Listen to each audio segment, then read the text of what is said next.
For my physics demo project, I will be making an attempt to possibly kind of half almost maybe sort of hopefully prove Kepler's second law of planetary motion using a simulation I made with an online graphing calculator. So here is said calculator. Yes, there are like 4 empty Gatorade bottles on my desk. Don't worry about it.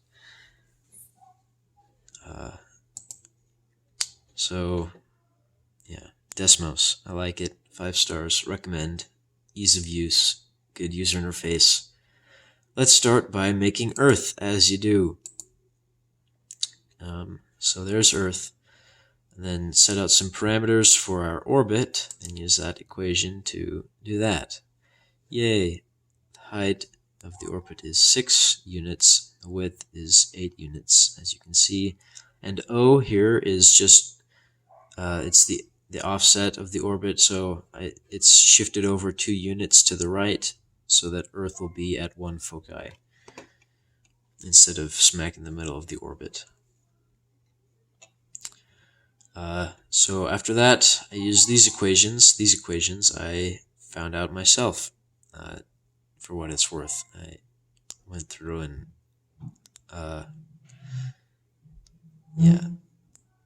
A is effectively the angle there. You can think of it as like theta. So a different angles away from the positive x-axis will result in these 2 values being changed, and those 2 values will be used as the coordinates for satellite 1. It's a little blue dot.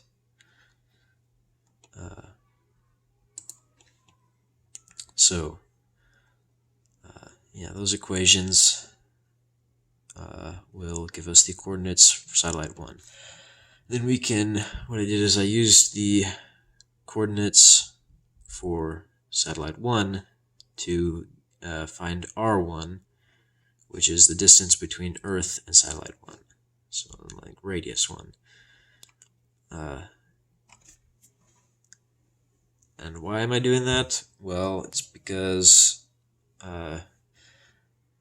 unfortunately I discovered that I definitely do not know calculus, and wasted like an hour trying to implement some calculus to find like the perimeter and then the arc length, and then like failing for a lot of time of my life that I will never get back.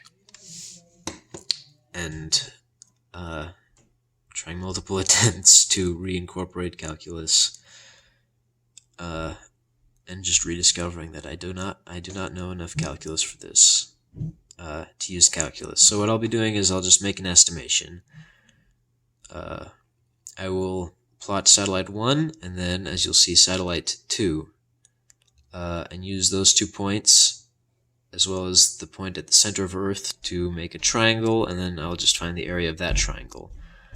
And then I will also do satellite 3, which will be just behind satellite 1, to make another triangle, and then add the area of that triangle to that triangle to get a slightly more accurate area that will be swept out over a time interval. So it's just an estimation, but it should be enough to see whether or not Kepler was right. Of course, the inaccuracies will be a bit more noticeable as it's over here, because those triangles will be cutting off more of the orbit.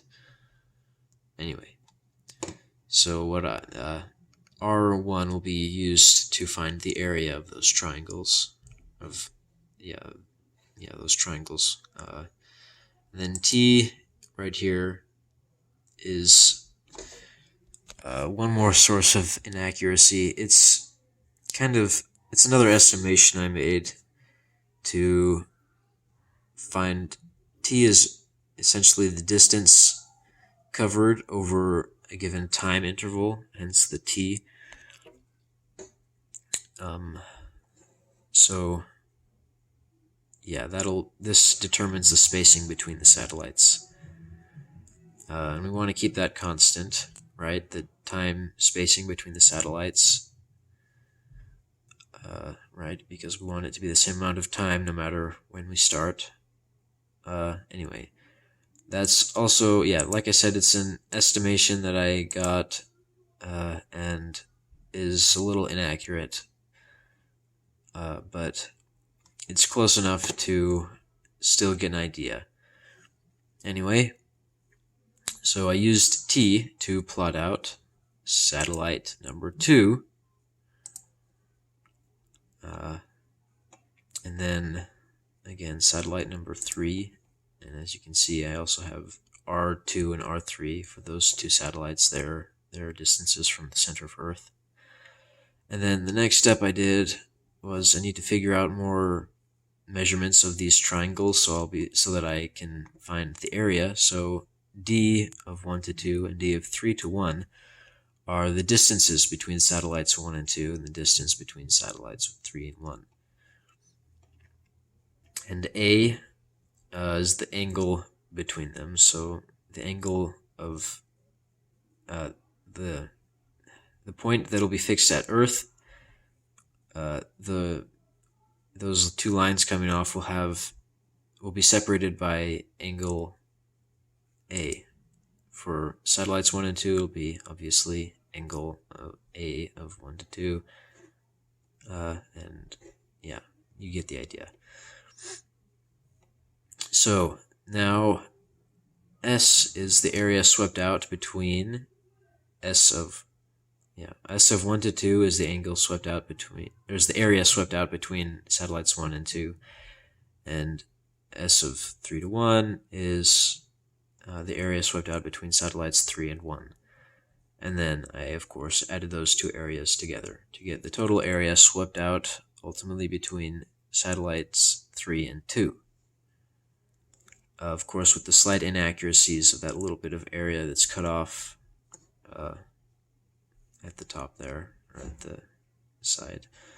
Yeah, and so A, as you saw, I incorporated into the coordinates. Anyway, A is effectively the starting angle of this time interval. So as I change A, these satellites will move around and get more spread out, and then get less, they'll get closer together again once they, anyway. So pay attention to this number. It's 2.98-ish. And if we set A to pi radians so that it starts pi radians across from where it started, now at perigee, you can see that the total area is still about, this time it's 2.87-ish, right? So it's pretty close. And those inaccuracies, which that will tell us that those inaccuracies are very slight, or at least, we can assume that those inaccuracies are slight, and that, for the most part, I have the equations right. Anyway, so now what we can do is we can hit play on A, and it'll cycle through all the different A values. And you'll see that there are some slight changes in this value, and I think it gets the worst right about there, the most inaccurate about these points in the orbit. Anyway, I think that's because I made some false assumptions for T. We can turn on this red circle here, and this is basically a visual representation of the accuracy. So the radius, as you can see, of this circle is equal to the area that we have here. So as the circle inflates, we're getting more area, and as the circle shrinks, we're getting less area. So that's how you can see the inaccuracies that I made. But as you can tell, it's not changing all that much. So I was decently close with my assumptions because I couldn't use calculus. And so here are just a few more lines to help you visualize the two triangles that the area is being calculated from.